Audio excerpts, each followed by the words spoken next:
Hello everybody, Kate here, how are you? I'm here for the Spotfire session and today we're going to talk about people being rude or people yelling at you. So basically we're talking about aggressive behaviour, and I'm just going to see if I can get this to come up on my iPad as well, but no I can't.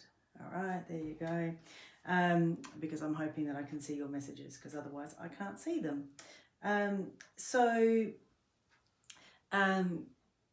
This is something that I have extensive experience in.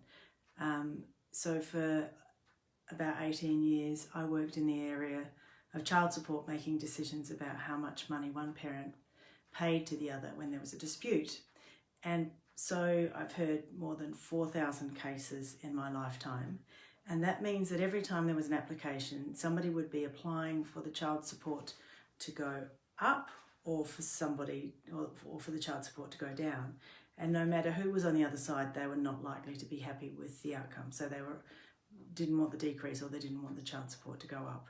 So I would, in 50% of all the contacts that I made, I'd be dealing with somebody who potentially was unhappy that this application had been made. And at the end of the process, somebody was going to be potentially unhappy with my decision. And I know that over a long period of time that I would try where I could to try and create lose-lose outcomes, because that way nobody was a winner. Not always easy to achieve, but sometimes that's what I would try and get, so that both parents were a bit unhappy with the outcome, because family law is so difficult and complicated that you don't actually want winners and losers, but that's how they always perceived these situations. So I'm very, very mindful of having those conversations with people who are about to give you bad news. And because in that role people were getting bad news, they were being told information, I would be ringing people out of the blue and giving them some information they didn't want to hear.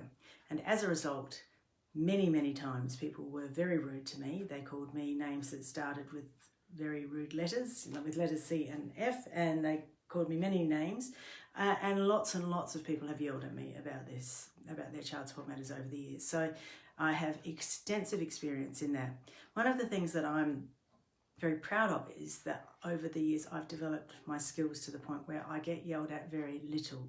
People generally don't yell at me. And so in the later years of doing the child support work, people yelled at me rarely, and I haven't been called rude names in years. So I know that my processes work and are effective and do reduce the level of conflict that you find yourself in when you're dealing with somebody who is very emotionally stressed at the time. So to work through all of that today, and I hope that I can give this enough time and provide you with enough information in a short period of time, because this is a complex issue about how do you manage these situations, but I'm going to give it my best shot. So the very first thing that I want you to do while we're thinking about people yelling or being rude is I want you to think back to a time when you were rude to somebody, or when you yelled at someone. And I don't want you to tell me that you've never yelled at anybody or you've never been rude, because I won't believe you. If you have children, you will definitely appreciate those moments when you just feel overwhelmed, exhausted, everything's going wrong, and you might lose it and yell at children. And no doubt everybody's had that annoying phone call from somewhere overseas trying to sell you new electricity or whatever, and you have had a moment where you might be feeling that you want to be rude, and if you were me, you might have been rude to those people. I know that I have absolutely managed some of those situations really badly, because I was stressed and I was really annoyed that they rang me and they copped me when I wasn't in my best state. So I want you to think back to that time, and I want you to think about what was going on for you at the moment when you were being rude, or when you were yelling. And I would imagine that at that time, the reason why you were in that state was because you were tired, overwhelmed, dealing with grief, dealing with anger, shame, embarrassment, a whole range of different things that could be going on in any given moment that might contribute towards that behaviour. And I want you to remember that moment and remember what it feels like when you are so stressed out that you behave in a manner that you would really prefer not to. Because I think the majority of times when people are being rude to you or they're yelling at you is that they are demonstrating that they're feeling really stressed, they're not being their best selves, and later they're going to feel a bit embarrassed about this behaviour. I can't tell you how many times people have contacted me after they have been very rude to me or yelled at me and then apologised for that behaviour because they know it's not right. So when the majority of people know that that behaviour is not okay. And I'm going to talk about that other small group of people who are engaged in behaviour that's really inappropriate and they have more of a psychotic state at that time, that they can't control it. But in the main, most people are just reacting to the stress that they're in that moment. So I want you to remember how that all feels. And one of the things that I'm very mindful of is that when we are rude or we yell at people, generally we either want people to stop doing something or we want them to start doing something. So if we're at home and with kids, we might want them to stop fighting, we might want them to stop yelling, we might want them to stop making a mess, or we might want them to change the toilet roll, we might want them to clean up what they're doing, we might want them to go to bed. There could be a whole range of different things, but we're wanting people to either stop doing something or start doing something. And the role between parent and leader or anywhere else is not that different.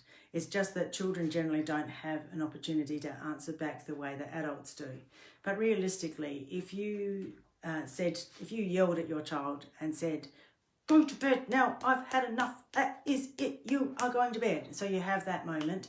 And if they spoke back to you and said, "Well, I did that yesterday and I'm not going to do it today," and if they were sassy or rude back to you, chances are your stress levels would increase dramatically.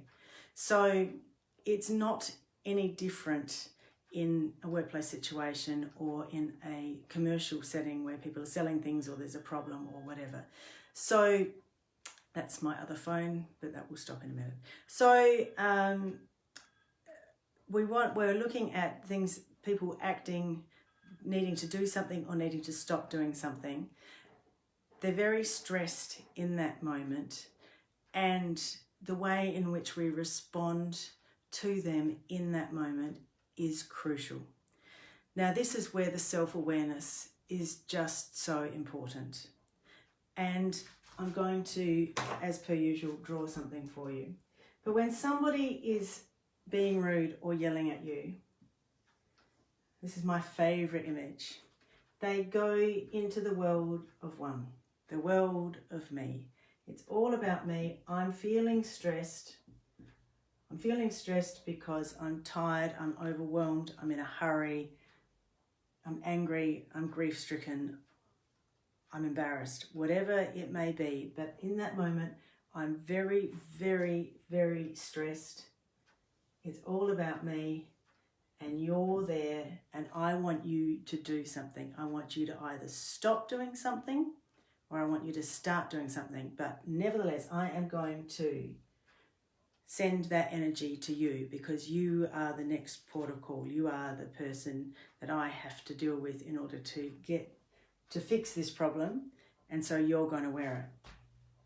The problem is that for most of us, as soon as this person goes into the world of one and they start being rude and they start yelling, is that we get triggered. And we get triggered and we get sucked in by their energy and we go into the world of one. So we do that too. So you've got me being triggered, you've been nasty to me, and I've put up the wall and I've said, you're attacking me.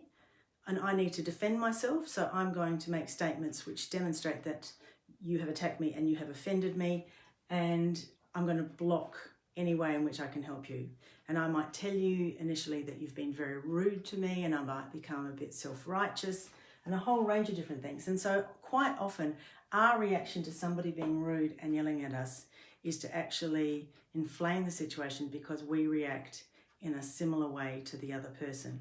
If we don't go with them and react in that same way, the other way that we might behave is that we internalize and we become very silent, but it's almost like a passive aggressive moment. We might be, yes, and anybody on the other end of the phone or in person is going to recognize that you're not actually being empathetic or caring about their problem. You just want them to go away and you're not taking them seriously. So whatever happens, if you either tell them off or you become passive aggressive, you've ended up in a situation where you're going to have conflict. There's just no doubt about it. And this situation is probably going to escalate to the point where you hang up on them or you ask them to leave or whatever. What I learnt, and it took me a long time to learn it, so this is not an easy fix. This takes time to develop the skills. But what I learnt was that every time somebody yelled at me, that it wasn't about me. It wasn't my problem. I didn't do it. They're ringing at me because they are stressed about something that has happened, and they want me to assist them with the problem. They either want me to fix it, to take some action to make that happen, or they want me to take the problem away. But they generally want somebody to start doing something or to stop doing something. That's what we do. So if you're doing customer service and somebody comes to the front counter and they've got a faulty product, they want you to fix the product. They want you to deal with the problem that they've got in front of them, or if the bill's not correct, we want you to fix the bill. I'm not going to pay that amount, and how dare you? And they go all inflamed and it's all about me. All they really want is they want some action. It's a bit like when we yell at our children to go to bed. We want them to get the message that this is serious. I've lost it. I can't take it anymore. You have to go to bed, and mucking around won't work anymore. We basically use a little bit of fear to try and achieve a certain outcome that we're trying to get to. So what we need to do is to not go into the world of one. We need to just remember that even though they're attacking us because we are the person who happened to answer the phone, or we are the person who's helping them with their taxes, or we're the person who's fixing some other problem for them, it's still not about us. If we made a mistake, it still doesn't make it okay for people to yell at us or whatever. So their emotion, their reaction to the situation is their stuff. It's never you. You're not that. We're not that powerful. It's come from them, within them, and we need to just be curious and empathetic. Because if we can get them to think, if we can be curious and ask really good questions, and we can get the other person to start thinking instead of feeling and being overwhelmed with the emotion, then chances are we're going to bring them down and help them get grounded, and then we can sort through the problem. But while they're in this inflamed emotive state, they're very difficult to work with. They're very difficult to talk to. They're not listening. They're just telling you what's going on, but they're not listening. So what you've got to do is ask lots of questions and be curious. Because when you ask questions, you're not going, yeah, If you're asking questions, you're going, oh, okay, that sounds really serious. Help me understand what was going on at that time. Oh, you sound like you're pretty stressed about this. Please help me understand what's going on. If you turn it into a question, if you can think in that moment, if you can not get triggered yourself, and you can think and you can ask a question, chances are you can get this person down to ground level, and then you can sort through the problem. They just want to know that you're going to hear them, that you are going to do something, and that you've believed them. It is really quite extraordinary. I have dealt with, I can't tell you, clearly I've dealt with 4,000 plus child support cases, and then multiple other cases. When somebody's in this state, there is no point telling them that they're wrong. There's also no point telling them they're rude. What you need to do is you need to explore what is going on for them in that moment. It doesn't mean you have to agree with them. That's absolutely, you do not have to agree with this person, but you can say, what you're telling me is this. Is that right? Do I understand what you're telling me? So you're telling me this, okay, and then what happened? okay, all right. And did anything else happen at that time? Is there anything else I need to know? And that way you are showing them due respect. They know that something's going to happen, and they will generally reduce their stress levels. I'm not going to say the word calm down, because calming down is one of those triggers for people that you can't tell somebody to calm down. This is important to them. They want you to take action. What you want to do is reduce their stress levels so that you can help them fix the problem. Now, what's going to happen in some situations is that even if you can remain untriggered, even if you can be curious and empathetic and help explore the problem with them, they might be in such a state, they might be so wound up that in that moment you can't get them down to earth. You just can't get them grounded. And that's when you need to set some boundaries. That's when you have to have some boundaries, and you have to be able to say, after giving it a bit of a go, you have to say, look, it doesn't sound like you're listening to me, and I can't understand what the problem is. So if you continue to speak to me like this, I'm going to have to terminate the call. And then if they continue, you go, all right, as I explained, I'm going to terminate the call because this is not okay.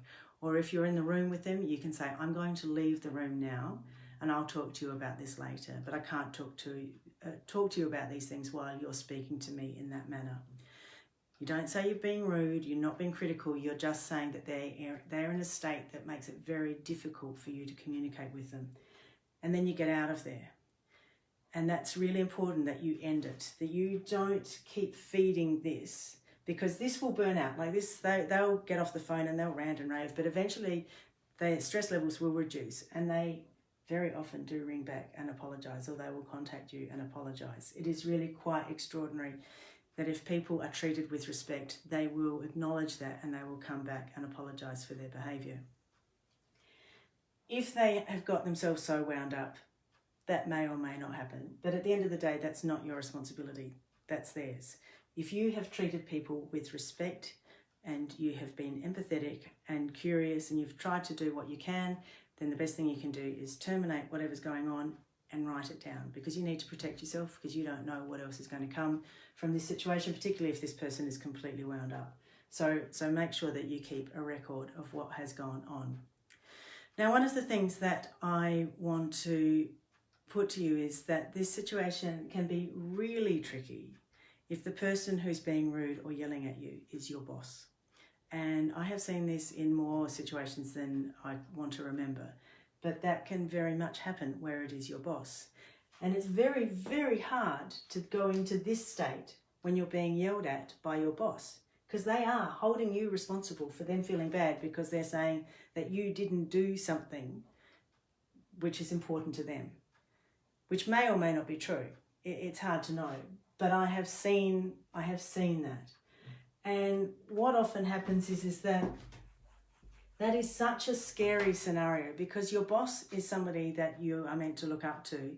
They are responsible for paying your wages. They could impact on your future employment or your opportunities for future employment by giving you a referee, being a referee or whatever in the future. So that relationship is incredibly important, and it's a master-servant arrangement as a general rule. So the consequences of what happens next in this scenario when it's your boss are really significant. And so that is likely to do is absolutely trigger you, because you'll be going, but I did do that, or you didn't give it to me, or you didn't explain it properly, or I wasn't aware of this, or there hasn't been enough time, or you've overwhelmed me with too much work, or blah, blah, blah. So you immediately go into self-protection mode because you're so triggered. And when we are so triggered, when we're so scared, we go into the fight or flight mode, which we've all heard about over and over again. And sometimes we also freeze. What I'd encourage you to do is to get out of there. Don't fight. Don't fight. It's a power imbalance to start with. This is the master, you're the servant. At the end of the day, depending on what they do, it might not be pretty. You might say something you regret. So when in doubt, don't fight. Now that's not going to be an easy thing to do in that moment because you will possibly be so triggered. But if you can think at all in that moment, get out of there. Don't freeze, don't fight, get out of there, flee. And I say that with the greatest of respect, but if you freeze, you don't know what's going to happen next. If you get out of there, then you're demonstrating with a level of assertiveness that this behaviour is not okay, because it's so not okay. It is not okay for any employer, any leader to behave in that manner. But we all know that that does happen. We all know that realistically that does happen. But getting out of there. So that getting out of there might be you walk out the door, you go to reception, or you go to somebody else's desk and you say, so-and-so is behaving in a manner that's not okay, and I'm really scared by what's just happened, and I'm going home, I'm going for a walk around the block, I'm going for an early lunch, but just get out of there. Because this person here, the boss, once you do that, may rant and rave, may throw things, might do a whole range of different things, but eventually their stress levels will reduce, or they'll increase and they'll just go out themselves. But usually they would reduce, and they would then possibly feel quite embarrassed by what's happened and need to retract, or they may escalate, and you don't want to be there if they're going to escalate anyway.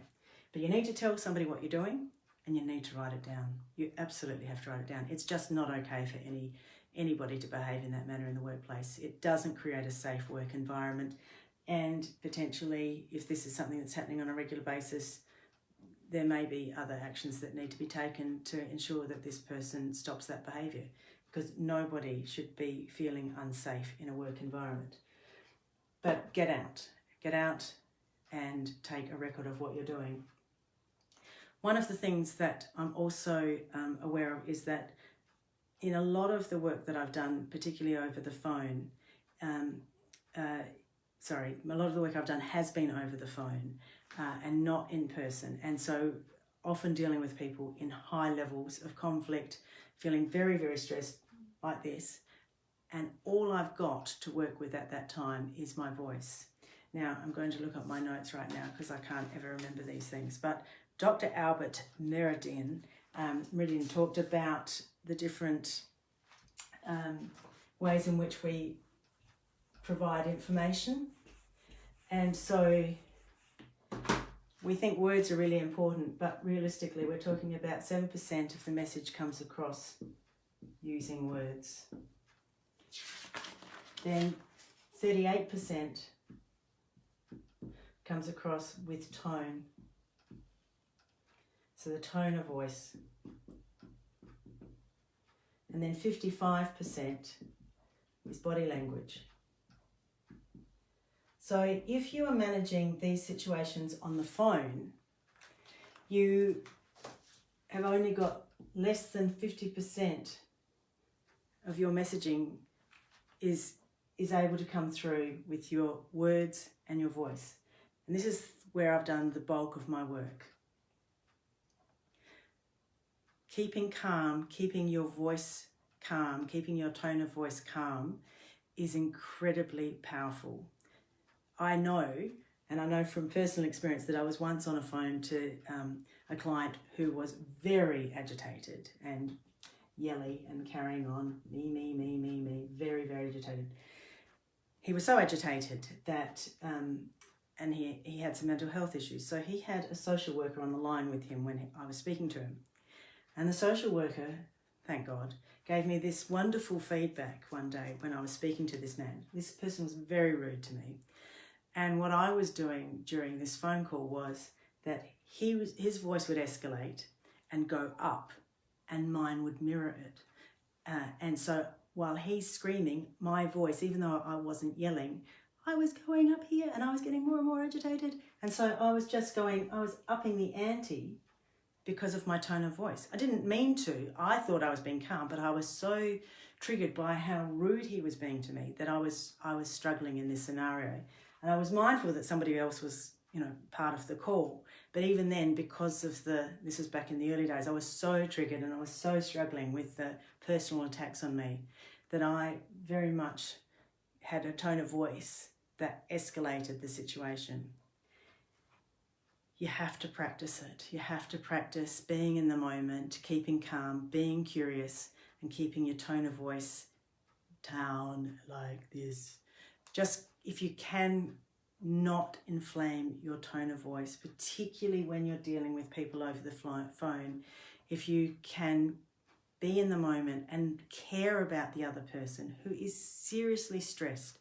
That stress may be completely unreasonable. They may have behaved in a manner which they've contributed towards their own pain and all of those things. It's so easy to judge a person in the moment, but it's not going to help them and it's not going to help you. So don't judge, get curious. We've all made mistakes. We've all done things that we're embarrassed about and ashamed of. Nobody on this planet is without fault. So when you're dealing with somebody who is acting out, who may have been behaving really badly, if you can show them an ounce of empathy, if you can look up, if you can step into their shoes and sort of help them help understand where they're coming from, you are going to, one, reduce their stress levels dramatically, but two, you'll be able to provide them with a level of support and assistance that they generally don't get. And the more people are agitated and rude, the more they think that you are not going to listen to them. They've already plotted it out that if they feel so bad that they throw it onto you.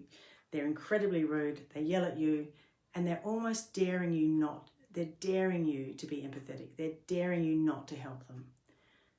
What if you do anyway? What if no matter how bad they are and how bad they feel about themselves, you listen to them, you explore the issues, and you help them in that moment? And if you do that, then I think you're going to get incredibly good outcomes.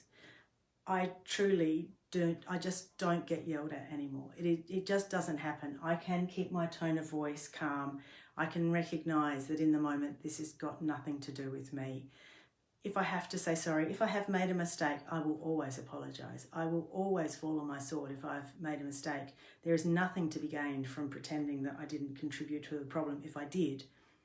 But if I didn't do it, if it's got nothing to do with me, if it's something for a problem that's completely over there and I am just somebody looking in trying to help the parties resolve a dispute, then it's not my stuff. It's just not my stuff. And I can be very calm in the knowledge that it's not my stuff, and I can be far more of benefit to everybody if I remember that and if I explore the issues, and then I can find out what's going on. Because there's always so much more to any story than just the first set of facts that we come across. I hope that that's been very useful to you. It is something that we need to practice. It does start with our own self-awareness. Next time that you get really stressed, I want you to think about, or you become rude or you start yelling, I want you to think about what's going on for you in that moment and what would you want? What would you want somebody else to do or to say in that moment so that you could reduce your stress levels? When we yell at our kids to go to bed straight away because we feel bad and we think that if we get something happening, then our stress levels will reduce. So be the person that helps in that situation. If you've got any queries, if you've got any questions, if you'd like me to run a workshop on all of this, more than happy to do so. Have a wonderful week and I will see you next time. Cheers.